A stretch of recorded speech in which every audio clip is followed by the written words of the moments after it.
ನಮಸ್ಕಾರ ಸ್ನೇಹಿತರೆ, ಬಾದಾಮಿ ಬನಶಂಕರಿ ದೇವಾಲಯದಿಂದ ನಾವು ಹೊರಟಿದ್ದು ಮಹಾಕೂಟ ದೇವಾಲಯಗಳ ಕಡೆಗೆ. ಮಹಾಕೂಟಕ್ಕೆ ಹೋಗುವಾಗ ಮಾರ್ಗ ಮಧ್ಯದಲ್ಲಿ ಸಿಕ್ಕಂತಹ ಶಿವಯೋಗ ಮಂದಿರಕ್ಕೆ ಭೇಟಿಯನ್ನು ಕೊಟ್ಟೆವು. ಮಲಪ್ರಭಾ ನದಿಯ ತಟದಲ್ಲಿರುವ ಈ ಶಿವಯೋಗ ಮಂದಿರ ಆನಗಲ್ಲ ಶ್ರೀ ಕುಮಾರ ಶಿವಯೋಗಿ ಶ್ರೀಗಳಿಂದ 1909ರಲ್ಲಿ ಸ್ಥಾಪನೆಗೊಂಡಿದೆ. ಇಲ್ಲಿ ಗೋವುಗಳನ್ನು ಸಾಕಿ ಗೋವಿನ ಸಗಣಿಯಿಂದ ವಿಭೂತಿಯನ್ನು ತಯಾರಿಸುತ್ತಾರೆ. ಈ ಒಂದು ಮಂದಿರದಲ್ಲಿ ವೀರಶೈವ ವಿದ್ಯಾರ್ಥಿಗಳಿಗೆ ತರಬೇತಿ ಕೊಟ್ಟು ವಟುಗಳಿಗೆ ದೀಕ್ಷೆ ಕೊಟ್ಟು ಸನ್ಯಾಸ ಜೀವನಕ್ಕೆ ತಯಾರಿಯನ್ನು ಮಾಡುತ್ತಾರೆ. ಶಿವಯೋಗ ಮಂದಿರವನ್ನು ನೋಡಿಕೊಂಡು ನಾವು ಹೊರಟಿದ್ದು ಮಹಾಕೂಟ ದೇವಾಲಯಗಳ ಕಡೆಗೆ. ಬಾದಾಮಿಯಿಂದ ಮಹಾಕೂಟ ದೇವಾಲಯಗಳು 14 ಕಿಲೋಮೀಟರ್ ದೂರದಲ್ಲಿದೆ. ಬಾದಾಮಿಯಿಂದ ಮಹಾಕೂಟಕ್ಕೆ ಪ್ರತಿ ಅರ್ಧ ಗಂಟೆಗೆ ಒಂದು ಬಸ್ ಇದೆಯಂತೆ. ನಾವು ಒಂದೇ ದಿನದಲ್ಲಿ ಎಲ್ಲ ಪ್ಲೇಸನ್ನು ನೋಡಬೇಕು ಅಂದ್ಕೊಂಡು ಆಟೋವನ್ನು ಬುಕ್ ಮಾಡಿಕೊಂಡ್ವಿ. ಬಾದಾಮಿ ಬನಶಂಕರಿ ದೇವಾಲಯದಿಂದ ಬಾದಾಮಿ, ಐಹೊಳೆ, ಪಟ್ಟದಕಲ್ಲು, ಮಹಾಕೂಟ ದೇವಾಲಯಗಳನ್ನು ತೋರಿಸಿ ಬಾದಾಮಿ ಬಸ್ ಸ್ಟಾಪ್ಗೆ ಡ್ರಾಪ್ ಮಾಡೋದಕ್ಕೆ ಆಟೋದವರು 1200 ರೂಪೀಸ್ ತೊಗೊಂಡ್ರು. ಶೇರ್ ಆಟೋದಲ್ಲಿ ಬಂದರೆ ಪರ್ ಹೆಡ್ 200 ರೂಪೀಸ್ ತಗೋತಾರೆ. ಶೈವರ ಪವಿತ್ರ ಯಾತ್ರಾ ಸ್ಥಳವಾಗಿರುವಂತಹ ಮಹಾಕೂಟ ದಕ್ಷಿಣ ಕಾಶಿ ಎಂದೇ ಪ್ರಖ್ಯಾತಿಯನ್ನು ಗಳಿಸಿದೆ. ಚಾಲುಕ್ಯರ ಆಳ್ವಿಕೆಯ ಕಾಲಾವಧಿಯಲ್ಲಿ ಕಟ್ಟಲಾಗಿರುವಂತಹ ದೇವಾಲಯ ಮತ್ತು ಪುಷ್ಕರಣಿಗಳೇ ಮಹಾಕೂಟದ ಪ್ರಮುಖ ಆಕರ್ಷಣೆಗಳಾಗಿವೆ. ನೋಡಿ, ಇದೇ ಕಾಶಿ ತೀರ್ಥ. ಇದು ದೇವಾಲಯದ ಹೊರಭಾಗದಲ್ಲಿದೆ. ಇದನ್ನು ಗಣೇಶ ಪುಷ್ಕರಣಿ ಅಂತ ಕೂಡ ಕರೀತಾರೆ.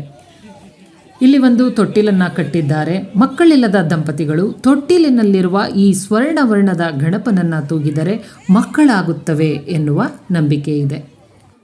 ಇಲ್ಲಿಗೆ ಬರುವ ಭಕ್ತಾದಿಗಳು ಈ ಪುಷ್ಕರಣಿಯಲ್ಲಿ ಮುಖ ಕೈ ಕಾಲು ತೊಳೆದುಕೊಂಡು ತೀರ್ಥವನ್ನು ತಲೆಯ ಮೇಲೆ ಹಾಕಿಕೊಂಡು ದೇವಾಲಯಕ್ಕೆ ಹೋಗ್ತಾರೆ. ಇಲ್ಲಿ ಒಟ್ಟು 16 ದೇವಾಲಯಗಳಿದ್ದು ಮಹಾಕೂಟೇಶ್ವರ ಮತ್ತು ಮಲ್ಲಿಕಾರ್ಜುನ ದೇವಾಲಯಗಳು ಪ್ರಮುಖವಾದವುಗಳು. ಬಾದಾಮಿ ಚಾಲುಕ್ಯರ ಅಭಿವೃದ್ಧಿಗೆ ಕಾರಣಕರ್ತರಾದ ಮಂಗಳೇಶ ರಾಜರು ಕ್ರಿಸ್ತಶಕ 6ನೇ ಶತಮಾನದಲ್ಲಿ ತಮ್ಮ ವಿಜಯದ ಕುರುಹಾಗಿ ಮಹಾಕೂಟ ದೇವಾಲಯವನ್ನು ದ್ರಾವಿಡ ಶೈಲಿಯಲ್ಲಿ ನಿರ್ಮಾಣ ಮಾಡಿಸಿದ್ದಾರೆ. ಈ ಒಂದು ದೇವಾಲಯವನ್ನು ಹಿಂದೆ ಮಹಾಮಕುಟೇಶ್ವರ ದೇವಾಲಯ ಎಂದು ಕರೆಯಲಾಗುತ್ತಿತ್ತಂತೆ. ಕಾಲಾನಂತರದಲ್ಲಿ ಇದು ಮಹಾಕೂಟೇಶ್ವರ ದೇವಾಲಯವಾಯಿತು ಎಂದು ಹೇಳಲಾಗುತ್ತದೆ. ಎಲ್ಲ ದೇವಾಲಯಗಳಲ್ಲಿರುವಂತೆಯೇ ಇಲ್ಲಿಯೂ ಕೂಡ ಮಹಾಕೂಟೇಶ್ವರ ಶಿವಲಿಂಗದ ಎದುರುಗಡೆ ನಂದಿಯನ್ನು ನೋಡಬಹುದು. ಬಾದಾಮಿ ಚಾಲುಕ್ಯರ ರಾಜರಿಂದ ನಿರ್ಮಾಣವಾದಂತಹ ಈ ಕ್ಷೇತ್ರದಲ್ಲಿ ಎಲ್ಲಿ ನೋಡಿದರಲ್ಲಿ ಶಿವಲಿಂಗ ವಿಗ್ರಹಗಳನ್ನೇ ಕಾಣಬಹುದು. ಈ ಒಂದು ದೇವಾಲಯದ ಸಂಕೀರ್ಣದಲ್ಲಿ ಅಗಸ್ತೇಶ್ವರ, ವೀರಭದ್ರೇಶ್ವರ ಸೇರಿ ಹಲವು ಸಣ್ಣ ದೇಗುಲಗಳನ್ನು ನೋಡಬಹುದು.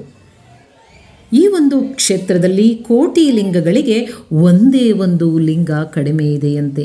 ಕೋಟಿ ಲಿಂಗಕ್ಕೆ ಒಂದು ಲಿಂಗ ಕಡಿಮೆ ಇರುವುದರಿಂದ ಮತ್ತೊಂದು ಕಾಶಿಯಾಗುವ ಅವಕಾಶವನ್ನು ಈ ಮಹಾಕೂಟ ದೇವಾಲಯ ಕಳೆದುಕೊಂಡಿತಂತೆ. ಕಾಶಿಗೆ ಹೋಗಲಾರದವರು ಈ ಕ್ಷೇತ್ರಕ್ಕೆ ಬಂದು ಇಲ್ಲಿನ ಕಾಶಿ ಪುಷ್ಕರಣಿಯಲ್ಲಿ ಸ್ನಾನ ಮಾಡಿ ಶಿವನ ದರ್ಶನವನ್ನು ಪಡೆದರೆ ಕಾಶಿಗೆ ಹೋದಷ್ಟೇ ಪುಣ್ಯ ಲಭಿಸುತ್ತದಂತೆ. ದೇವಾಲಯದ ಹೊರಭಾಗದಲ್ಲಿರುವುದು ಕಾಶಿ ಪುಷ್ಕರಣಿ ಎಂದೆನಿಸಿದರೆ ದೇವಾಲಯದ ಒಳಭಾಗದಲ್ಲಿರುವುದು ವಿಷ್ಣು ಪುಷ್ಕರಣಿ. ಈ ಪುಷ್ಕರಣಿಯಲ್ಲಿರುವ ಕಲ್ಲಿನ ಮಂಟಪದಲ್ಲಿ ಚತುರ್ಮುಖ ಲಿಂಗವಿದೆ. ಈ ಲಿಂಗವನ್ನು ಅಗಸ್ತ್ಯ ಮುನಿಗಳು ಪ್ರತಿಷ್ಠಾಪಿಸಿದ್ದಾರೆ. 1500 ವರ್ಷಗಳಿಂದ ಈ ಒಂದು ಮಂಟಪ ನೀರಿನಲ್ಲೇ ಇದೆ. ಈ ಒಂದು ಪುಷ್ಕರಣಿಯಲ್ಲಿ ನೀರು ಎಂದೂ ಬತ್ತುವುದಿಲ್ಲ, ಕಡಿಮೆಯಾಗುವುದು ಇಲ್ಲವಂತೆ. ಎಷ್ಟೇ ಮಳೆಯ ಪ್ರಮಾಣ ಕಡಿಮೆಯಾದರೂ, ಎಷ್ಟೇ ಬಿಸಿಲು ಜಾಸ್ತಿಯಾದರೂ ನೀರು ಕಡಿಮೆಯಾದ ಉದಾಹರಣೆಗಳೇ ಇಲ್ಲವಂತೆ. ಇಲ್ಲಿಗೆ ಬರುವ ಭಕ್ತಾದಿಗಳು ಈ ಪುಷ್ಕರಣಿಯಲ್ಲಿ ಮಿಂದು ಶಿವನ ದರ್ಶನವನ್ನು ಮಾಡುತ್ತಾರೆ. ಈ ಒಂದು ಕ್ಷೇತ್ರ ಆಲದ ಮರ ಮತ್ತು ಅತ್ತಿ ಮರಗಳಿಂದ ಕೂಡಿದೆ. ಹಸಿರಿನಿಂದ ಕೂಡಿದ ಬೆಟ್ಟ ಗುಡ್ಡಗಳ ನಡುವೆ ಇರುವ ಈ ಒಂದು ಕ್ಷೇತ್ರದಲ್ಲಿ ಅತ್ಯಮೂಲ್ಯವಾದ ವಿರಳಾತಿ ವಿರಳವಾದ ಅಮೂಲ್ಯ ಸಸ್ಯ ಸಂಪತ್ತು ಇಲ್ಲಿದೆ. ಮಹಾಕೂಟ ದೇವಾಲಯಗಳ ಸಮುಚ್ಚಯದಲ್ಲಿರುವ ಮತ್ತೊಂದು ಪ್ರಮುಖ ದೇವಾಲಯ ಮಲ್ಲಿಕಾರ್ಜುನ ಸ್ವಾಮಿ ದೇವಾಲಯ. ಈ ಒಂದು ದೇವಾಲಯ ನಾಗರ ಶೈಲಿಯಲ್ಲಿದ್ದು ಸುಂದರವಾದ ಶಿಖರವನ್ನು ಹೊಂದಿದೆ. ಈ ಒಂದು ದೇವಾಲಯದ ಗೋಡೆ ಮತ್ತು ಕಂಬಗಳ ಮೇಲೆ ಸುಂದರವಾದ ಕೆತ್ತನೆಗಳನ್ನು ನೋಡಬಹುದು. ಮಲ್ಲಿಕಾರ್ಜುನ ಸ್ವಾಮಿ ದೇವಾಲಯವನ್ನು ನೋಡಿಕೊಂಡು ಮಹಾಕೂಟದಿಂದ ನಾವು ಹೊರಟಿದ್ದು ಪಟ್ಟದಕಲ್ಲಿನ ಕಡೆಗೆ.